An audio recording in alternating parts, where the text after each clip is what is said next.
Welcome to the B. Andrews Radio Show. You found us. I don't know how, but you found us. We're here, coming to you from central Wisconsin. It is such a pleasure to be talking to you today. Here in central Wisconsin, we have finally raised into the 40 and 50 degree mark. Most of the snow is gone. We still are having snert being found in the parking lots of some of our larger places, such as the Walmarts and those kinds of places have very large parking lots. We still have piles of snert sitting over in the parking lot, and it's there. It's visible. It's a reminder of how evil winter is up here. Last night in the Northwoods, which is 2 hours north of us, northern part of Wisconsin, they were supposed to get 2 inches of snow, but we're 2 hours south, so we got spared of that evil thing. Again, you're listening to the B. Andrews Radio Show. We're glad that you tuned in. I'm Eric Hambrock, one of the members of the B. Andrews Band, and over across the room, my trusty engineer, the guy who makes me sound good and look good, because I have a face for radio, is John. Say hi, John. Hey! John sounds better, and thank you to the well-wishers last week that hoped and kind of prayed for John that he would get sounding better. And he is somewhat sounding better. What are you doing, child? You're messing with my microphone. Quit that. It's my job. Oh, that's right. You make me sound good. That's the point. Okay. Now, are you making me look good, though? Yes. You have a face for radio. Yeah, thank you very much. All right. So now that we have that established, we wanted to just say hi to you. Got some things of business about the B. Andrews Band that we want to get out of the way at first. Yes, first thing I want to get out of the way here. Dude, hit me with a spot of that coffee, would you? Come on, man. Share.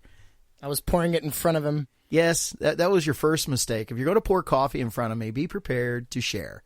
All right, there we go. Getting it back right now. Thank you, thank you. Shall I sup on the microphone? I did not know how to answer that. I'm sorry. Excuse me for just a minute. I got to get me some of this. That's good. Pinky. Yes, my pinky is up. Pinky. Because we're so refined. All right, I'm sorry that you had to hear that on the microphone. For those of you that don't have a cup of coffee sitting in front of you as we're beginning this show, there will be a moment, a break time that you can run and go get you a cup of coffee and sit down and share with us. Hey, in the future here, B. Andrews is going to be touring in Florida, and I just want to give a shout out to the different areas where we're going to be.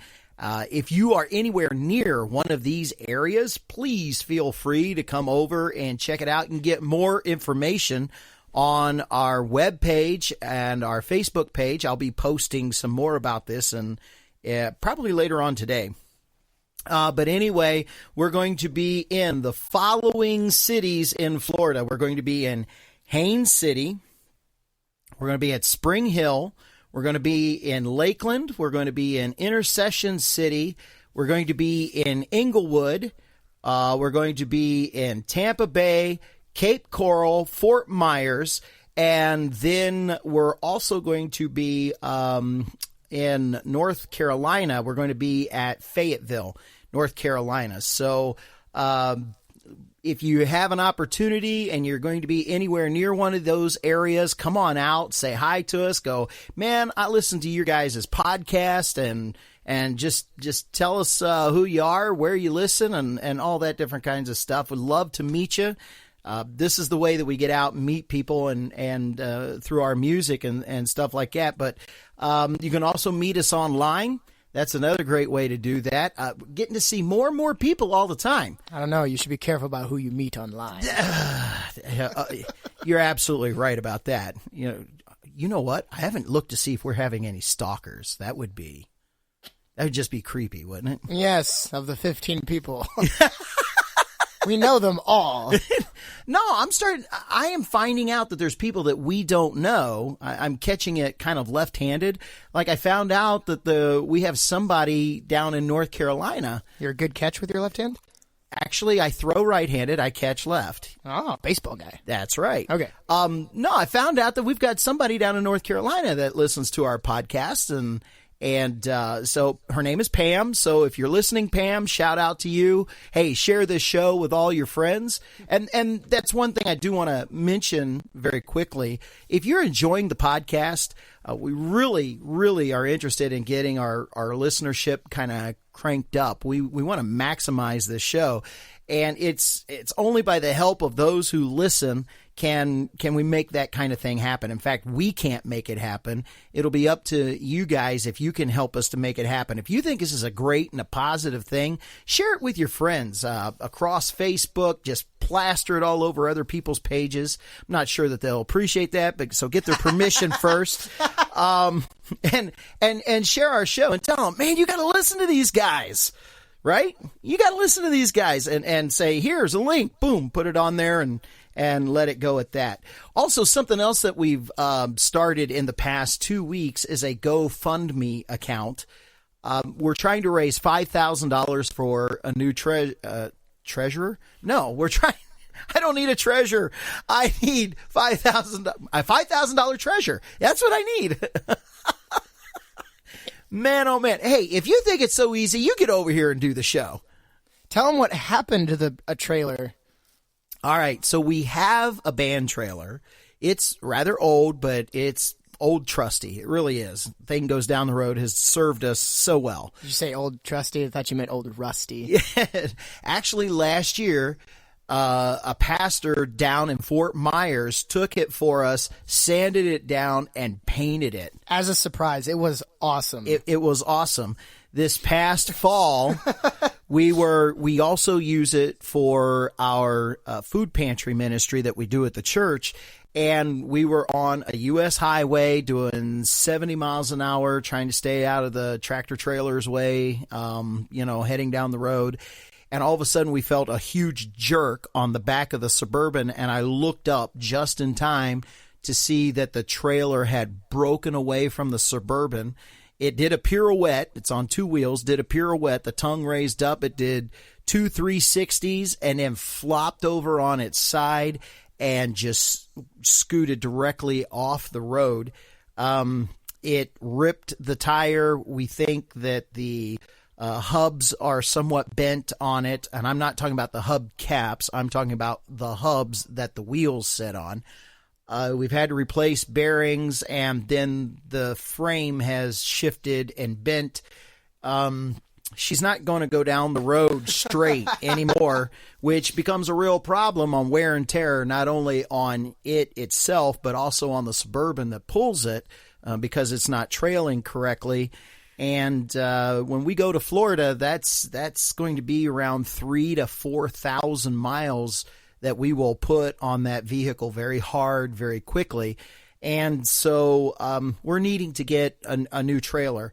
Also, the new trailer that we're looking at is a 14-footer at 7 foot high. What we're hoping to do is to make a bunkhouse, a very, very small bunkhouse, but a bunkhouse in the front of that trailer to help us when we go touring and go down the road, so that instead of needing to get a hotel or do something like that, if we need to, we can pull over the side of the road and jump into the back and go to sleep and get that kind of thing out of the way, or pull it into a truck stop that houses that kind of thing. So we're doing that, and I just want to tell you a thing of faith in my heart.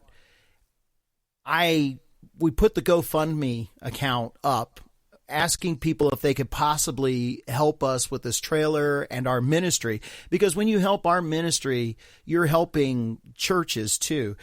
Two of these places that are on the list where we're touring in Florida, Intercession City and in Fort Myers, we are actually doing a community evangelistic event where we are singing outside to the entire community, providing the music for a festival. And during those times, we are working with both pastors in those situations, that the idea is to bring people in and to offer them Jesus Christ as a way of faith. And that's our ministry and what we're doing. And it's going to be very public, very outside. We're going to take our speakers and crank them up so that people can hear them. The one church has a huge amount of property in our front lawn, I think like 2 acres, and we're going to be out in front underneath the trees. And the Peace River, as it leads out into the ocean or Tampa Bay, I can't remember which. Charlotte Harbor. I think it's Charlotte Harbor, I think. Okay. We literally are going to be facing out that way, so we get to blast it out into the harbor, the boats, and all that other kind of stuff. It's going to be super cool. The other place, Intercession City, they're planning on doing a picnic in a park that's literally right next to the church. There's going to be food, festival, all that kinds of stuff. And we're going to be bringing the music and then offering Christ in a public way. So when you support us, you're actually helping other churches in ministry. And so for that, we are very, very grateful. The other part of that, I want to go back to the beginning of the story. So I posted the GoFundMe page. It went up, and within 2 weeks, people have given so generously. We've already raised $1,000. Awesome. I am so humbled by those people that have given, and it's just gracious. It reminds me of, seriously, who am I that people would think that well of me? I'm nobody really special, but people have stood behind us and they have graciously given. And to those of you, if you listen to our show, that have given, and I'm not going to mention names because most of the people, you can go to our GoFundMe page, GoFundMe.com/BeAndrewsBand. And if you go there, you will see people have donated anonymously. So I can't give up names. I think every person did that donated. How much do we have left on the project? We have. I just finished this up last night because I wanted to be.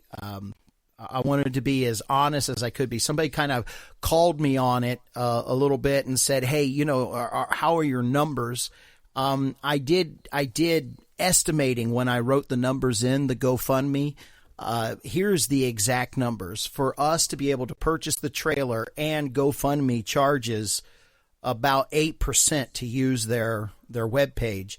We need to raise $5,217.40 exactly in order to get enough money to purchase the trailer and to pay the GoFundMe page people for the expenses that they'll take out of the money that they receive, which is about 8%, in order to make the purchase of the trailer. So we've raised $1,000, so that means we need to do $4,217.40 exactly, pay them, break even, and to be able to purchase the trailer. So thank you, and thank you to those who have done that.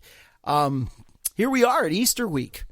We've Palm Sunday's just gone by. We're going to have Good Friday coming up for some people, Maundy, Thursday, Good Friday, and then Resurrection, Easter Sunday. It's a great time. And so today we wanted to take a little bit of time, and there are people out there that do not have a faith in Christ as their Lord and Savior. I'm a minister, in case nobody's caught on to that, but first and foremost, I'm a Christian. I believe, and Christian, first word, Christ, is a Christ believer, Christ follower. I am that with all my heart to the best of my ability through what I see, read, and study about in God's Word. There are people who are not.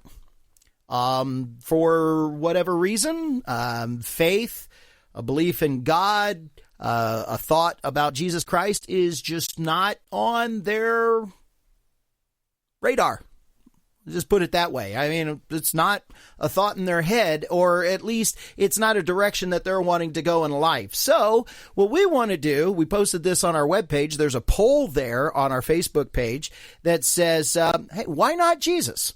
And so check that out. We're going to talk about that when we come back. My coffee cup is getting cold. I want to go nuke it. So we're going to take a couple-minute break here, get you a cup of coffee, and let's talk about why not Jesus. Get your cup, come on back and join us. To recap our story, our pudgy pals were summoned to the grand ballroom of the Gottham Waldorf Hotel, Astoria, where the quintessential queen of Quindahar was celebrating her royal birthday. That's when our fiendish fiend did his dastardly deed and iced the queen in the face. Figuring out the clues that led them to the abandoned Godham Donut Factory, our dumpy duo stumbled into a trap set by none other than Cake Face. Crumbling cruller, Fatman! How are we going to get out of here? I have an idea, Bobbin. If I could just reach my utensil belt. Meanwhile, on the roof of the abandoned Godham Donut Factory, Cake Face is trying to make his getaway by helicopter. Hurry up, pilot! Can't you make this thing take off? Sorry, sir. It seems we have too much weight on board. Too much weight, but it's just me. Moving at the speed of osmosis, Fatman and Bobbin burst onto the roof. Fatman! But how did he... The most primal of methods. I ate my way out. And I got to clean off the spoon. Suddenly, the helicopter began to lift off from the roof. Whirling whirly-bird, Fatman! Cake Face is getting away! Quick, Bobbin, hand me that spoon. With great precision, Batman throws the spoon into the cabin of the helicopter, hitting the big red button marked off, thereby shutting off the helicopter engine. Faster than you can say a beautiful billowing blubber, Batman takes his handy roll of saran wrap and wraps up Cake Face, and thereby wrapping up the cake. Later, at the GCPD, Fatman meets with Commissioner Gordy. Wow, Fatman. You caught the cardamom carrying Cake Face. However did you do it? Well, Commissioner Gordy, I don't reveal all my secrets, but I can assure you it was a piece of cake. Thank you for tuning in to the adventures of Fatman and Bobbin.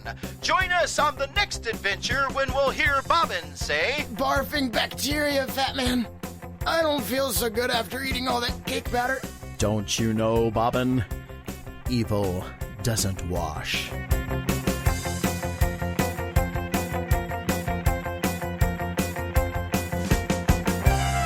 You're listening to the B. Andrews Radio Show. Welcome back. I hope your coffee cup is full. Mine's only half full.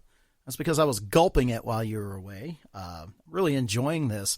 We got this nice stuff in. It was supposed to go in a Keurig. It didn't really fit the Keurig because we found it, and it says fits most single cup brewers, and so we put it in. It didn't. It kind of bubbled over and all that other kind of stuff. And so we got out John's French press. The stuff smelled really good when we cut the lid open, and so we have it. Didn't want it to go to waste, and so we decided to put it in his French press. And man, this stuff is really good. So I hope you're enjoying your cup of whatever it is. Maybe it's a glass of water. Maybe you're having a cup of tea. Whatever your beverage of choice is, I hope you're enjoying it today. Want to share with you our question for the day, and that's, why not Jesus? People put their beliefs and their faith and their heart into all different kinds of things, their energy, their treasures, whatever their intrinsic value is set upon, they put their time and energy towards those types of things. Being spiritual, I really hate the term religious. There's lots of things that you can do religiously, and we put that term to it. So that's why I don't want to use the term religious, but the idea of having faith, something in your heart and soul that believes in something greater than you, faith. People see and do all other different kinds of things and put their faith in all different kinds of things. Why not Jesus? You give other things a try. I can almost guarantee you that most of the time, no, all the time, those other things are going to end up failing you in some way, shape, or form, because there's only one thing that never fails, and that's Jesus.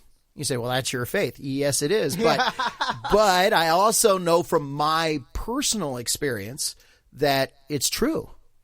But you have to have a faith, and you have to put it to personal experience in order to test it. My faith can't be Jonathan's faith over here. John, your faith can't be mine. Ours can be related and help each other, but you still have to have your own. I still have to have my own. Everybody has to have their own faith. That's the way that God wants it, because each one of his people are his children, and he has a relationship with each one of them individually. We have a collective faith. We call that a church. But that collective faith doesn't do for you individually what an individual relationship with Christ will do. Does that make sense? It's like people belonging to a club, but you may be in the club, but it's you exercising the personal privileges of a personal membership that makes the advantages of that club work for you. That kind of thing. It's a personal relationship aspect of it. So, it's good when the club gets together, but the personal advantages are usually the reason why people join a club. That's a terrible analogy because I hate equating the church to a club. I hate it. It's not that at all. Well, but, how we're talking about people that don't have a relationship with Jesus. So, how are we viewed by the outside world? Probably like a club, churches have membership and things like that. So, our thing today is why not Jesus? Why not give it a try? There's other things out there. I guarantee you none of them will satisfy your soul like Jesus. So what holds you back? Why don't you give it a try? First, I guess we need to kind of understand the people that are coming from that point of view. So, I've been doing a little bit of research. A couple of years ago, the Pew Institute did, the Pew Foundation has the Pew Institute, and they did a national-wide survey, and they found in the younger generation a group of people that they called them the nuns. And that's not N-U-N-S, okay? Not a bunch of ladies wearing a bad habit. It could be, a bunch of ladies with a bad habit. Just saying.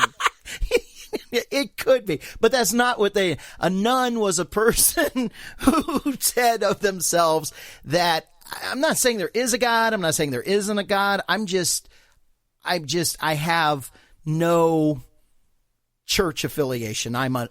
I choose not to be associated with any. I choose not to be associated with any church. Now, formally, we used to call those people agnostics. They kind of fall in that realm. You looked up the definition of an agnostic. The true definition of agnostic is? A true definition of an agnostic is someone that believes that God cannot be known, therefore he cannot be proven or disproven. So it's, I'm not an atheist. Atheists believe there is no God, and I'm not a theist or a deist that believes there is a God. I believe that it's impossible to know either way. That's a true agnostic. More or less now, people use the term in sort of any sort of person with doubt or a skeptic. Now they term as being an agnostic, but that's not the old school term for. That's not a true agnostic. And the equation to that is the idea that I'm not saying there's not a God. I'm just saying you can't know him. The way this world is going. I mean, who can know God? Right? That's where they're coming from. And of course, in the Bible, you have the scripture that tells us that, if you seek me with your whole heart, you will find me. That's not a direct quote. That's a paraphrase, but you will find that. And, it seems to me that there's also, we know of some very famous people that have done that.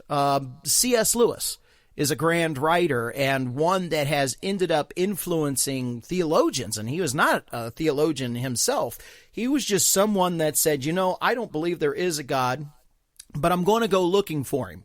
If there is one, I will find him. And if there isn't, at the end of this search of truth, I will find him. But the main thing that he said is, in my heart, I will be honest with myself.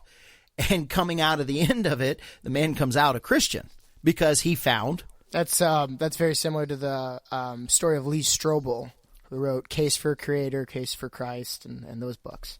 Yeah. And so for those people that are going, agnostic, or I'm a none, None. I'm not talking about the order of ladies that serve the Catholic Church. Please don't take that. I'm saying Nones, nuns. Okay. For the case of those people, it seems like there's something in the way of them finding a God. And I wonder how much of it is laziness that really, I say that, but I'm really just not looking. So you're kind of putting it, the alternative question to, why not Jesus? You're posing the alternative question as, what is keeping you from finding or seeking Jesus? That's part of it. I think that's part of it, of why I put it out there. I mean, this subject matter actually can be huge. There's actually can be. It is huge. There's probably volumes that are written on this. There are whole organizations that are out to try to answer this particular question, because how is it that we can possibly, I have said this to people. I have actually used this phrase, trying not to be offensive, but offering people my faith. I said, what can I say to entice you to give this a try? That's a phrase that I've actually used. What can I say that would entice you to give faith a try? That would say, you know what, I'll put my heart into it and give it a try. Because you got to put your heart into it. It's one of those things you can't just go through the motions. Motions mean nothing. It's all because Christianity is all about your heart. It's all about the heart of the matter. If in order to coin a phrase that's there. So we have these people that call themselves agnostics, and I don't want to leave out the other group. You mentioned it, and that is those that say there is no God. Atheists. Fun-loving bunch.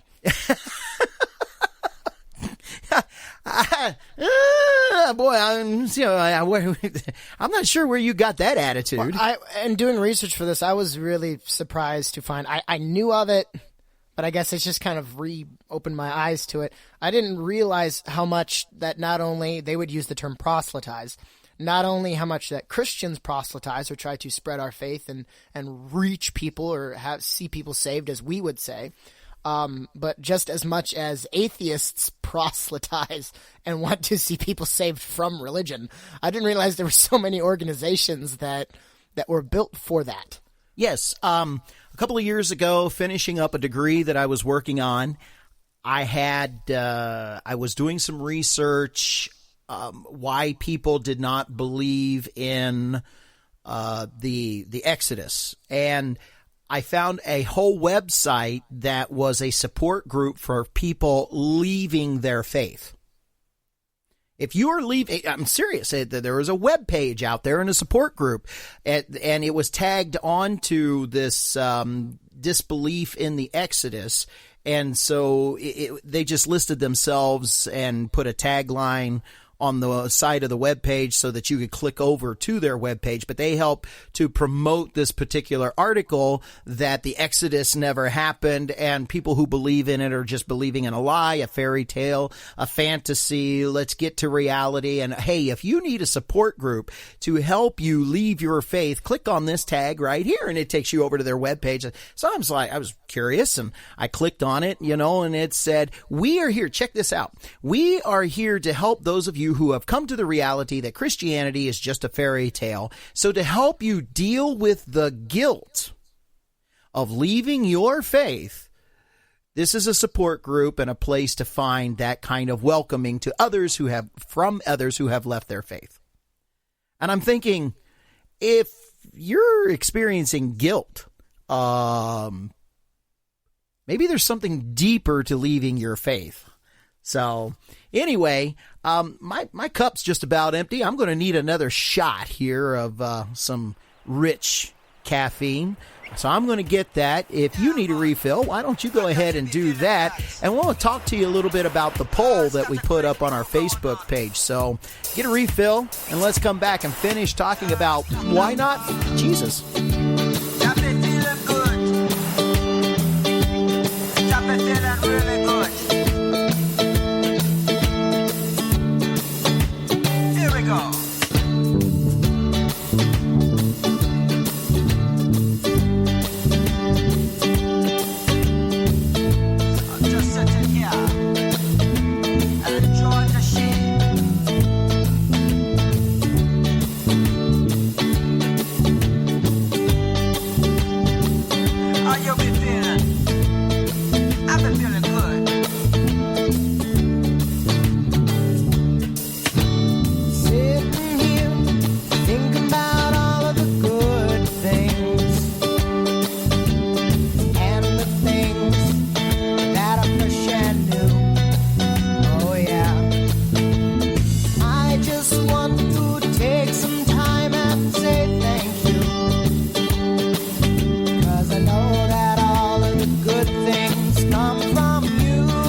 Welcome back. You're listening to the B. Andrews Radio Show. It's good to have you with us today. Hope the sun is shining where you are. If you get a chance, go over to our Facebook page and you'll find a poll there. We'd like for you to be a part of that poll and take the poll, and love to hear your answers. The poll basically asks this question, and it says, what is some of the things or some of the excuses or some of the reasons that people don't try Jesus? And right now, I think the number one reason in the poll that people, now it's not people answering for themselves, it's people who are saying, this is what I see out of other people, the excuses that we've received. And one of the answers that poll suggestions that I put up there, it says hypocrites. It's definitely the hypocrites. And I will say that, you know, there's it's actually a pretty good point. Yep. You know, Christianity is based upon God working through his people, those that have put their faith in God, that their lives are changed. And when their lives are changed, they become a witness, a testimony. They become an example of what Christianity should do in a life. Now, granted, that is not perfection. We're not perfect people by any stretch of the imagination. But what the grace does to our hearts. And then, so there is a certain level of expectation to how people should live. And those that are going, should I try Christianity or not? And they're watching and they're seeing the hypocrites and the people who are in church that claim to be so holy, and yet they see the way that they live. That's a huge deterrent. And I that's such a good. It should be pointed out to those people that it's like, you know, those people that you see that are hypocrites. Yeah, those people are no more Christian than the man of the moon. You're right. That's not Christianity. That's because that's not the way Christians are supposed to behave. And if they're living that way, then they're not living right. And they charge them as Christians, and it's a huge black eye because, you know, to Christianity, to Jesus Christ, because, you know, the Bible says you are the light of the world. You know, but I do have an answer to that way of thinking. And that answer is something I tell my kids all the time. And that is when they complain about the things that their other brothers and sisters are doing, I say, so what? What has that got to do with you living right and your choices? Yeah, right. You know, you've got to do what's right. Don't worry about that. Other thing, I didn't see this one on the page. But I do hear this one a lot. It's like, well, if there's a God, then why does bad stuff happen to good people? Yeah, I actually read an article researching for this, and that was one of the author's kind of complaints, and the reason why he personally was an agnostic. And that's, this is actually, if I can do a little bit of a plug here, this is actually like the basis of my book that I'm working on, is sort of a fictitious story in order to kind of bring, you know, talk about that. And like one of the easier things that I would say, because that alone is a huge issue too, because you have to claim omnipotence and omniscience in order to completely answer that question. But it's one of those issues that it's like, you know, if God, why do bad things happen to good people? Why didn't God create a perfect world? You know, if he's supposed to be all loving and everything. And it's like, if you go back and read Genesis, he did create a perfect world. He did. He did that just for us because, you know, he didn't want us to have pain or any of this bad stuff, and we chose. And the whole point is that, you know, he made a situation in which he created perfection, but he gave us the choice and said, you know, I want you to love me, and so you have to choose to love me, though, or you can choose all this other stuff and what comes along with it. But I created you perfect, and I created this perfection for you. And so, yeah, so what was third on the list? Third on the list, if God is so loving, why does he send people to hell? I've heard that. Now, that didn't actually make the poll, but that is a reason. In fact, I've had some personal experience with people saying that to me, that if God is so loving, why does he send people to hell? And that just kind of keeps me from, well, maybe there is a God, maybe there ain't a God. It just keeps me from trying Jesus. You know what? It just holds me at bay. And of course, the answer to that is God doesn't send anybody to hell. Hell was not made for God to send people to. God made a way for everybody to be in relationship with him and to come home to his holy heaven when this life is over. All you have to do is choose. That's all you got to do. You just choose Jesus. And if you, by not choosing, you're making a choice for the other. It's a two-way split. There's no middle ground there. The road veers one way, the road veers the other. You're on one of the two paths. That's as simple as it gets, And so God doesn't send anybody to hell. People choose hell instead of choosing heaven. And basically, so we've come down to this show and we're asking, why not Jesus? Why not try Jesus? We wrote a song. Actually, one of our former band members, Chris, he wrote a song, and we would like to play that for you at this time, because when it comes right down to it, what we want to do is to ask you especially because we're heading into Easter, this is a good time of the year to think about your heart, to think about your soul. This is a time for you to think about your spiritual destiny and what it is that you're going to do with your life. You have an opportunity to choose. And the title of this song is I Wish You Loved Me. And it says it all. There's bad things that happen in the world. There's good things that happen in the world. There's heaven. There's hell. There's all these other things. There's hypocrites. But God is out there with his hands wide open saying, choose me. And here's how I want you to choose me. Love me. You love God. That's what he asks for. Don't know if you've ever heard us do this song before. We're going back to an older version, but take a few minutes and just listen to this. I Wish You Loved Me, B. Andrews.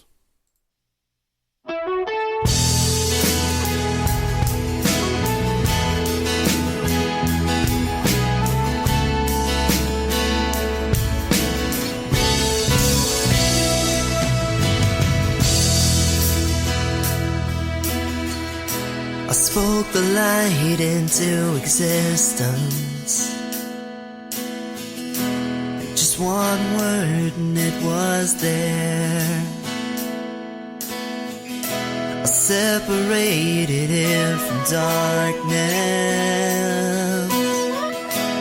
just to show you that I care. And from my own breath I created you. You keep pushing me away. I'm waiting here to give it all to you, but you don't even care enough to see. And how much more love could I show you? 'Cause I already loved you enough to set you free, and I will love you forever. I only wish that you loved me.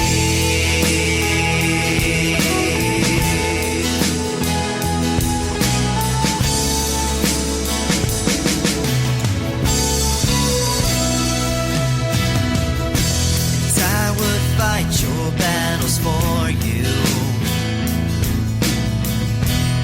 You would only stand and see. And I will never leave you or forsake you. You can always count on me, but I will let you make your own decisions, no matter what choices you might make. Even when it breaks my heart to watch you lead yourselves astray.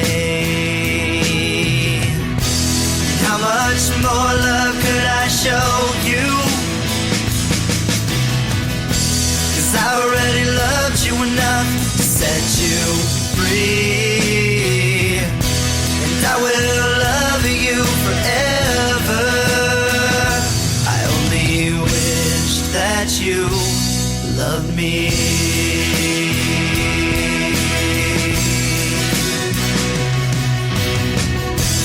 So I left my throne up in heaven.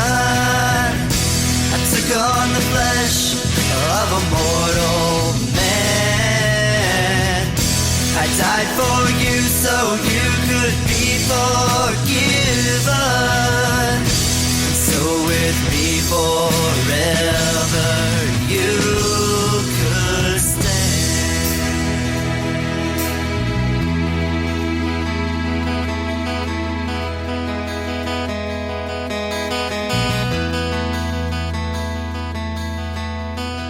And how much more love could I show you? I've already loved you enough to set you free. And I will love you forever. I only wish that you. How much more love could I show you? I already loved you enough to set you free. And I will love you forever. I only wish that you loved me.